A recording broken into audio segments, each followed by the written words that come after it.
UP के संभल में हिंदूवादी नेता साध्वी प्राची का बड़ा बयान सामने आया है। कुंभ मेले में गैर सनातनियों के प्रवेश पर नो एंट्री के फैसले को उन्होंने जायज बताया।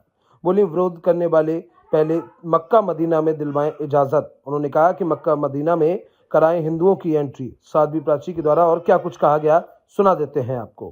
आप जो संभल आई हैं, मुख्य उद्देश्य जो है क्या था इसके पीछे? संभल में एक कल की महोत्सव, बहुत बड़ा विशाल कार्यक्रम,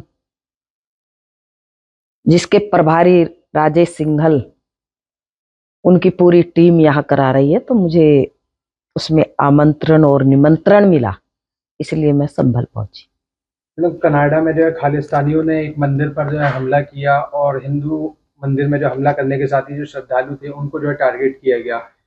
पूरी तरीके से जो हमला करने के बाद जो है आप प्रधानमंत्री ने भी इस हमले की जो है निंदा की है। आप किस तरह से देखते हैं इस पूरे हमले को? देखिए, कनाडा के अंदर एक मार्मिक घटना घटी, दिल दहलाने वाली घटना। हिंदुओं के साथ अमानवीय अत्याचार हुए, मंदिर के अंदर हुए भाई। लेकिन मुझे बड़ा अफसोस है, एक कंसेप्ट अभी कुछ दिन पहले दिल्ली के अंदर हुआ और मात्र 30 मिनट में वो संगीत समारोह सुनने के लिए बहुत लोग वहां पर पहुंच गए। मुझे बड़ा दुख होता है। राष्ट्रवादियों, ये खालिस्तानी समारोह करते हिंदुस्तान में और वे हॉल तुम जाकर के खचा खच भरते हो। ये ऐश आराम तुम्हारे पैसे से कर रहे राष्ट्रवादियों। हिंदुओं पर अत्याचार हुए कनाडा में। एक भी सिंगर मेरे हिंदू भाइयों के लिए 2 शब्द नहीं बोल पा रहे हैं। ये शर्म की बात है। राष्ट्रवादियों, सचेत और सावधान हो जाओ। बहुत दुखी हूं, अंतरात्मा से दुखी हूं कल से। लेकिन आपसे मैं केवल और केवल निवेदन करना चाहती हूं। एक दिल जीतने किया था, याद है ना, दिल्ली के अंदर समारोह। राष्ट्रवादियों को कोई सहयोग इन लोगों के लिए जो खालिस्तानियों के समर्थन में है, उनको कोई सहयोग नहीं करना है। ये कसम खाओ। आज मेरे हिंदू बंधुओं को कितनी पीड़ा सहन करनी पड़ रही है। मौत के घाट उतार दिए, मंदिर तोड़ दिए, लेकिन हम चुप्पी साधे। ये अमानवीय अत्याचार पर मुझे दुख है। मैं अपनी संवेदना अपने हिंदू भाइयों के लिए प्रकट करती हूं और सरकार से भी निवेदन करती हूं कि मोदी जी, अपने हिंदू भाइयों के साथ जहां भी अत्याचार हो, हिंदुओं के साथ जहां भी अनाचार हो, कि मोदी जी अपने हिंदू भाइयों के साथ जहां भी अत्याचार हो, हिंदुओं के साथ जहां भी अनाचार हो, उनकी जिस भी तरह से आप मदद कर सकते, केंद्र सरकार को मदद करनी चाहिए। मैडम, महाकुंभ में गैर सनातनियों की जो दुकान नहीं लगने देने को लेकर जो मुख्यमंत्री ने फैसला किया है, उस पर संभल के सांसद जियाउर रहमान बर्क ने कहा है कि अगर आज हिंदू ऐसा करेगा तो कल मुसलमान भी इसी तरीके की जो है काम करेंगे। तो ये बदला लेने की एक तरीके से जो बात की जा रही है, किस तरह से देखते हैं आप इस? देखिए, भारतीय जनता पार्टी की सरकार उत्तर प्रदेश में जो कर रही, बहुत अच्छे फैसले ले रही है। ये थूक जिहाद और मूत्र जिहाद चला रहे हैं, ये बहुत अच्छा फैसला है। हिंदू इसका समर्थन कर रहे हैं। और कुंभ के अंदर जब मक्का मदीना में कोई हिंदू प्रवेश नहीं कर सकता, तो ये जो कुंभ है हमारे, ये अति पवित्र साधना के लिए कुंभ लगाए जाते हैं। तो इसलिए बहुत अच्छा फैसला है और इस पर किसी गैर धर्मावलंबी का कोई वहां पर दुकानें, किसी तरह की कोई शॉप नहीं होनी चाहिए। लेकिन जिस तरीके से सपा सांसद बदला लेने की बात कर रहे हैं कि मुसलमान भी ऐसा करेंगे अपने कार्यक्रमों में, क्या ये कहां तक ठीक है? ये मक्का मदीना में इजाजत दिलवाए हिंदुओं की एंट्री कराए तब बात करें हमसे। मैडम, एक यूपी चुनाव को लेकर अभी जो है हाल ही में जो तारीख बदली है, उसका डेट बदल करके जो है 20 नवंबर कर दी गई है। अखिलेश यादव ने कहा है कि ये बीजेपी की चाल है, टालेंगे तो और भी बुरा हारेंगे। क्या देखिए, अखिलेश यादव अनर्गल प्रलाप करके केवल और केवल खिसियानी बिल्ली खंबा नोचे वाली स्थिति है। ये चुनाव आयोग का फैसला है भाई, ये भाजपा का फैसला नहीं, ये तो कॉमन सेंस की बात है। यूपी के आगरा में बिल्डिंग में एक भीषण आग लग गई। आग लगने का कारण शॉर्ट सर्किट बताया जा रहा है।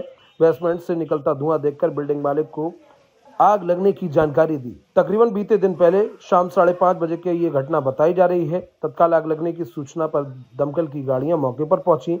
सूचना प्राप्त होते ही क्षेत्रीय पुलिस पहुंची और दमकल की गाड़ियां भी पहुंची। क्षेत्रवासियों ने स्वयं आग पर काबू पाया। बिल्डिंग के बेसमेंट में फिलहाल भीषण आग लगी। सभी लोगों की जो हमारे परिवार की जान बचाई है, सभी लोगों ने, मार्केट वालों ने, फायर ब्रिगेड बहुत देर में आई है, हम उनके बहुत बहुत आभारी हैं। हम तो इतना ही कहना चाहते क्या उससे पहले स्थानीय लोगों ने ही आग पर काबू जी हाँ, स्थानीय मार्केट वालों ने और आसपास के लोगों ने ही पूरा मार्केट पे काबू पाया। आग, फायर ब्रिगेड तो बहुत देर बाद आई। आग लगने का कोई कारण पता चला? आग लगने का कारण से जी दिख रहा है कि वो बैटरी वाली गाड़ी ने आग पकड़ी है। कोई नहीं था घर में नीचे, तो उसमें आग धीरे धीरे सुलगती रही। बच्चों ने जब देखा है तब ऊपर धुआं गया है, तब तक उन्होंने जब हल्ला मचाया है तो फिर सब लोगों ने जाके आग को उसको बुझा दिया। कैसे ये घटना हुई?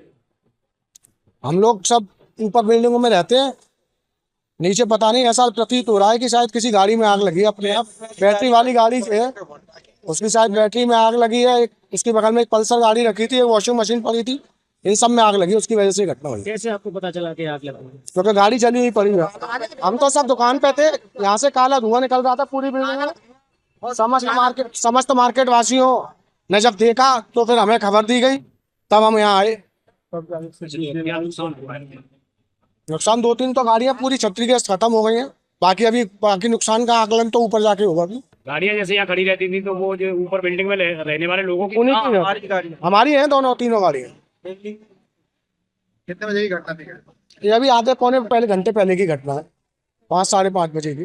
अब आग पर काबू पाया जा सका? हाँ, आग पे तो हमारी मार्केट वालों ने काबू पाया। फायर ब्रिगेड वाले आए के टाइम पे हमारी मार्केट वालों ने बहुत सहयोग करके हमारी।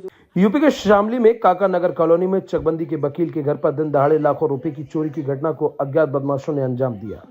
घटना के बाद पुलिस मौके पर पहुंची और मामले की जांच पड़ताल शुरू कर दी। घटना के दौरान पीड़ित वकील और उसकी पत्नी महिला टीचर अपनी ड्यूटी पर थी। आपको बता दें, वकील के घर लाखों रुपए की सोना चांदी के साथ 2 लाख रुपए चोर जो है वो उड़ा कर ले गए।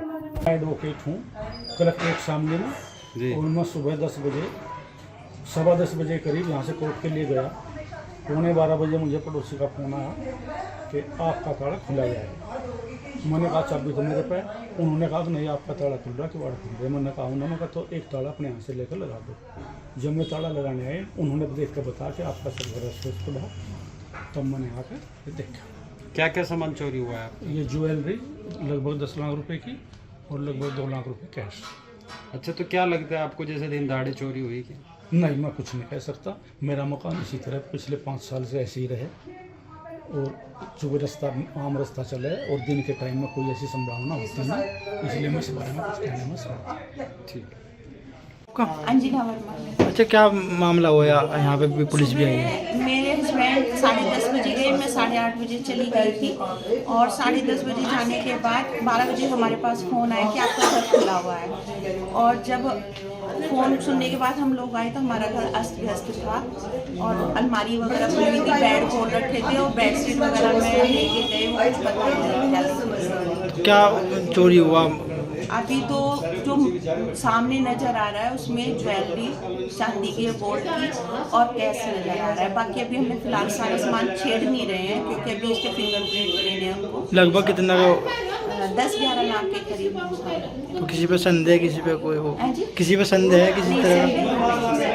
अच्छा, तो कहीं बाहर जा रहे थे आप घर से? मैं स्कूल जा रही थी पढ़ाने के लिए, और वो कोर्ट में। आप टीचर हो? हाँ जी। कौन से कॉलेज में? ये बेसिक स्कूल है जी। नागरिक विद्यालय बामनोली में। अच्छा। मैं वहाँ पे गई थी। क्या चाहते हैं आप? मैं यही चाहती हूँ चोर पकड़ा जाए, पता चले यूपी के मुरादाबाद में सपा सांसद के निजी सचिव मोहम्मद गनी पर गंभीर आरोप लगे। आरोपी मोहम्मद गनी के खिलाफ हत्या के प्रयास सहित कई धाराओं में मामला दर्ज है। अपने साथियों के साथ प्लॉट पर कब्जा करने और रोकने पर मारपीट करने, धमकी के साथ ही फायर करने का भी आरोप लगा है। पीड़ित फरहान सरताज ने ये गंभीर आरोप लगाए हैं। मेरा नाम फरहान सरताज, मैं विल्सोनिया स्कूल का सिविल लाइंस का रहने वाला हूँ। मेरी बीवी का एक प्लॉट ताजपुर माफी रसूलपुर ग्राम में है। वहाँ पर एक गनी नाम का एक व्यक्ति जो कि रुचिवीरा सांसद जी का अपने आप को प्यारू बताता है और लगातार काफ़ी बार वो मुझे धमकी दे चुका है और आज उसने मेरे प्लॉट पर जाकर काफ़ी सारी संख्या में कब्जा करने की कोशिश की। जब मुझे वहाँ की जानकारी मिली तो मैं वहाँ पहुँचा, तो मुझे वहाँ जब मैं उसके पास गया, मैंने कहा भाई ये कब्जा क्यों कर रहे हो, तो उसने मुझसे काफ़ी गाली गलौज कहा और उसके बाद बोला कि तू जानता नहीं है कि मैं रुचिवीरा सांसद जी का पीआरओ हूँ और तुझे पता नहीं है कि मैंने किस किस का क्या क्या कर दिया।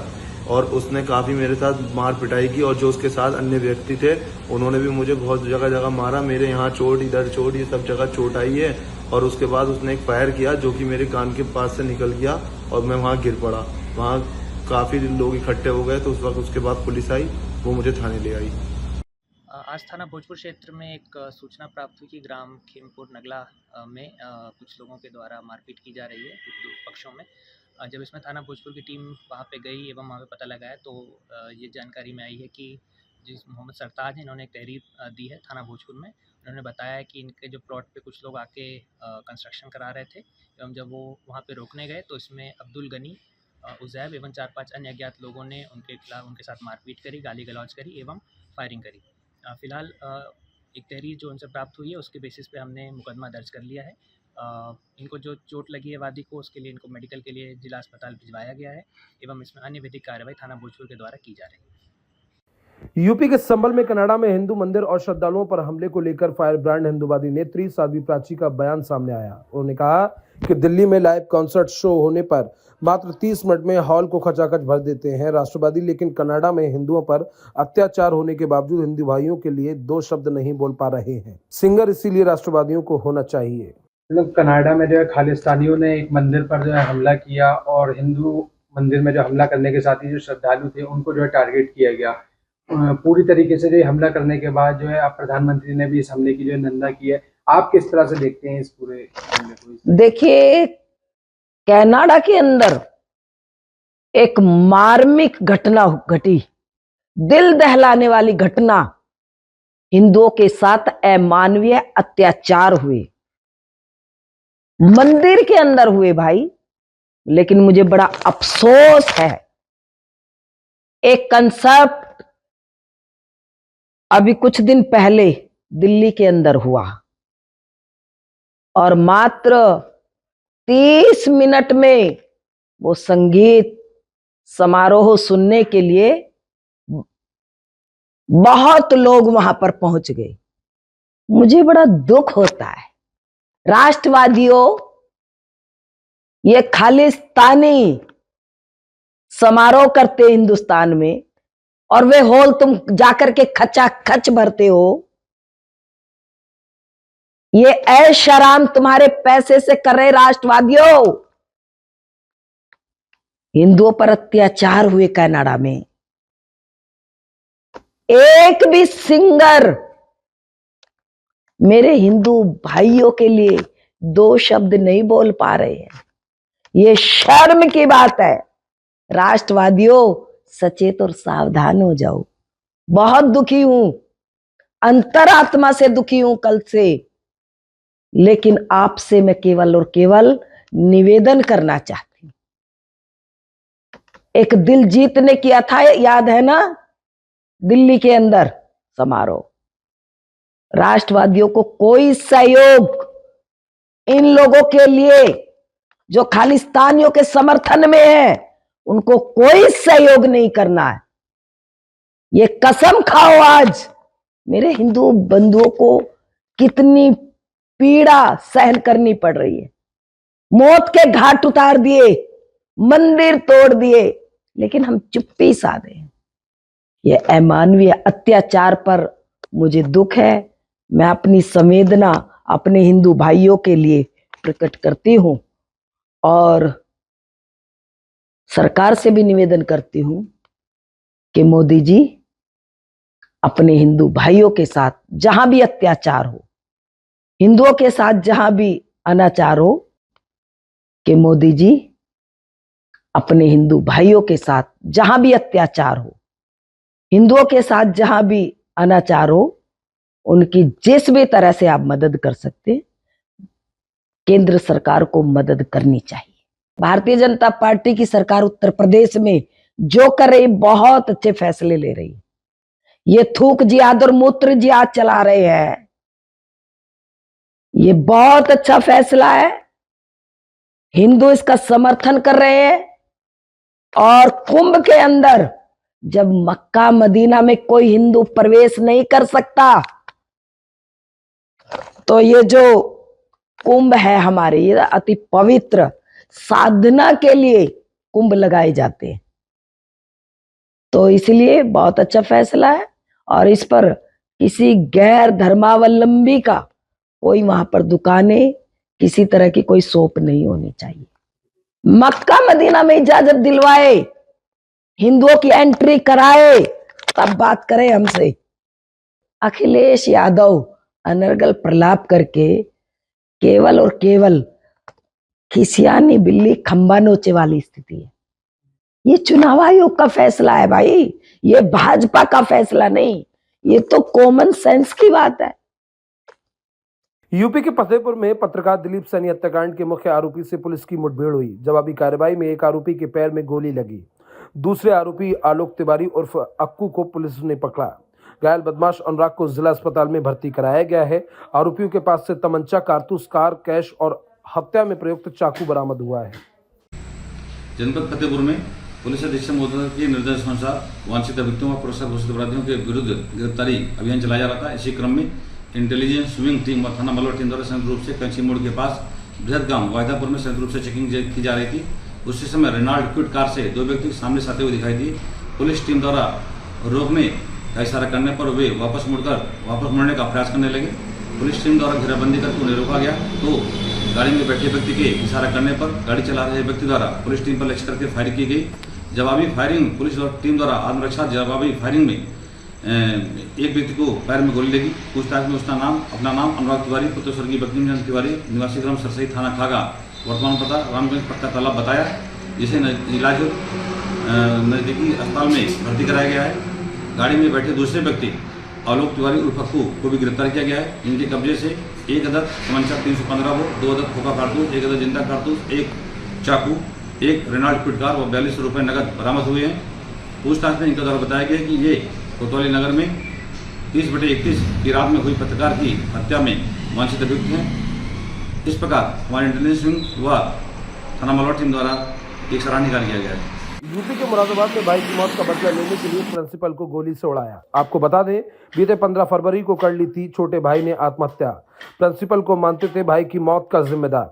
आरोपियों ने पहले ही दे रखी थी हत्या की धमकी। घटना सीसीटीवी में कैद होने पर पुलिस ने पड़ताल शुरू की।